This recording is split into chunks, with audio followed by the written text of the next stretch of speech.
മലയാളികൾ ഭൂരിഭാഗവും പഴയകാല ഓണത്തിന്റെ ഓർമ്മയിൽ സോഷ്യൽ മീഡിയയിലും ദൃശ്യമാധ്യമങ്ങളിലും ഓണം ആഘോഷിക്കുമ്പോൾ ആ പഴയ കാലത്തിന്റെ ഓണത്തനിമ ഇന്നും നിലനിർത്തുകയാണ് ഹൈറേഞ്ചിലെ കുടിയേറ്റ ഗ്രാമങ്ങൾ.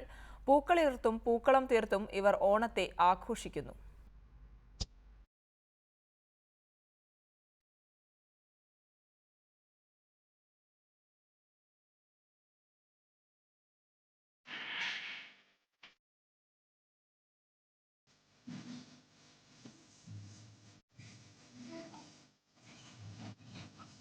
അത്തം കഴിഞ്ഞു. ഇനി 10 ദിവസം ആഘോഷത്തിൻ്റെതാണ്. ഇല്ലായ്മകളും വല്ലായ്മകളും മറന്ന് ജാതിയുടെയും മതത്തിന്റെയും വർഗത്തിന്റെയും വർണ്ണത്തിന്റെയും വിവേചനങ്ങളില്ലാതെ മലയാളികൾ ഒന്നാകെ ആഘോഷിക്കുന്ന ഉത്സവമാണ് ഓണം.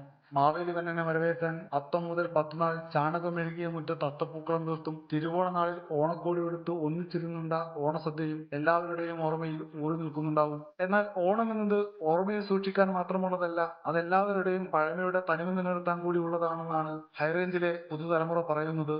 പരസ്പര സ്നേഹത്തിന്റെയും സഹായത്തിന്റെയും എല്ലാം സന്ദേശമാണ് അത് എന്നും നിലനിർത്താൻ കഴിയുമെന്നാണ് ഇവർ സൂചിപ്പിക്കുന്നത്. പഴയ കാലത്തെ ഓണങ്ങളുടെ ഓർമ്മകൾ നമുക്ക് ഒത്തിരി ഓർമ്മകൾ സമ്മാനിക്കുന്നു.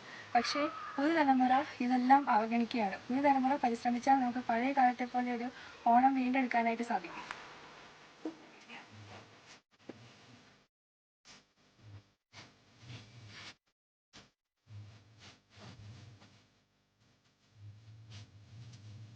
പഴയ കാലത്തിന്റെ ഓർമ്മകൾ അയവിറക്കി TV ചാനലുകൾക്ക് മുന്നിലിരുന്ന് ഓണം ആഘോഷിക്കുകയല്ല വേണ്ടത്, മറിച്ച് ഓണത്തിന്റെ ആഘോഷങ്ങളിലേക്ക് ഇറങ്ങിച്ചെല്ലുകയാണ് വേണ്ടതെന്ന് ഇവർ ഓർമ്മപ്പെടുത്തുന്നു.